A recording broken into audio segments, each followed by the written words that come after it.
frustrated with the team's ugly penalties they have taken the first 2 weeks of the season. However, they're still 2-0 to start the season, and they look fairly decent. So, Mr. Torrey Anderson, is this a good thing or bad thing that Kyler Murray is frustrated with the stupid penalty that's going on in Arizona? What stupid penalties? Like, that's what I don't get. There's a lot of they got called. I believe they had 15 or 16 penalties in week 2.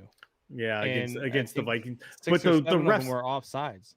Yeah, the refs were pretty flag happy that entire game both ways though. Like, yeah. I get it if it's one way. Like, yeah, okay, but that game there was flags all over the place in that game, and there was a ton of offside penalties in that game. Like, it seemed like every third down, like, oh, it's 3rd and 4, and offsides. It just felt like that the whole game, and I don't know. For me, it's just cleaning up the minor little mental mistakes that you made. Then it's not like, major penalties or stupid penalties. It's just stuff that you're cleaning up at that point. You're still 2-0. You're probably one of the best teams in the NFL. To quote Brian Gutekunst to Aaron Rodgers, just shut up and do your job. Oh, so Combs, Torrey is telling Kyler Murray to shut up and pass the ball. What it comes down to. But are you okay with Kyler Murray being frustrated about these bad calls? I mean, I love how when I had a take, Torrey's answer was how many games have you played in the NFL? And now it's that guy, I have no respect for him. Oh, that guy, shut up and do his job. Hey, you dropped something. It's your testicles, pick them up.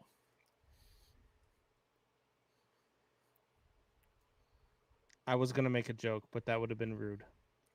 You had cancer, and that's not nice. Come on. Anyway, how many times a day do I say to you guys, you guys make me really glad I had cancer?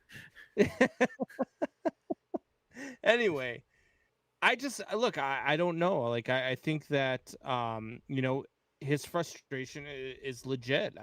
It's the same frustration that I've spoken about, like I said, with the Bears, and same thing that worries me about the Packers. You can win. You could be fine and dandy. Well, look at the Steelers last year, 12-0. They were winning, but we all saw it. We're like, yeah, great, you're winning, but you're not playing very well, and you're beating a bunch of crappy teams.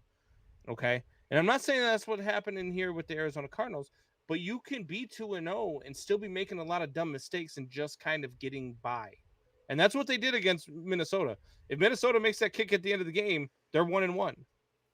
And so I think his frustration is legit. They are still 2-0. They are still a very talented team in a very talented division. They do need to clean up those mistakes, because those mistakes against teams like the Los Angeles Rams, like against the Seattle Seahawks, against the San Francisco 49ers, those are the types of mistakes, those are the types of dumb plays that are going to cost you a division in the long run, because one game is going to decide this division. And that could be one game between 3 teams, but that's what's going to decide this division. And you don't want to be that guy who's like, you know what? It was 4th and 1 from the 35, and we were going to go for it, and I jumped off sides, took us out of field goal range. We lost the game, and now we lost the division. Yeah, those dumb penalties can absolutely cost you. I'm fine with him being frustrated with that.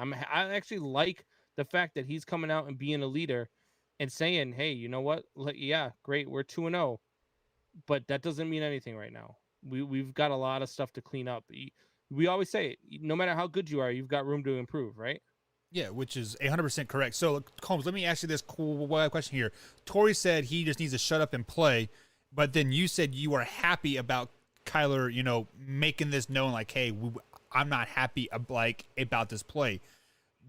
Is Kyler Murray the person to address this penalty issue, though, or is that fall on the coaching staff?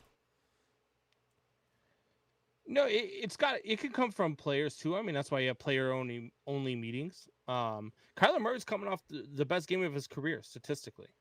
I mean, so he's playing really well. Right.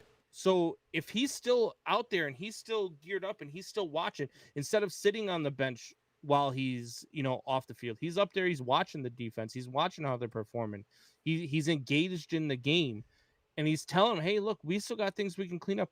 That's leadership to me.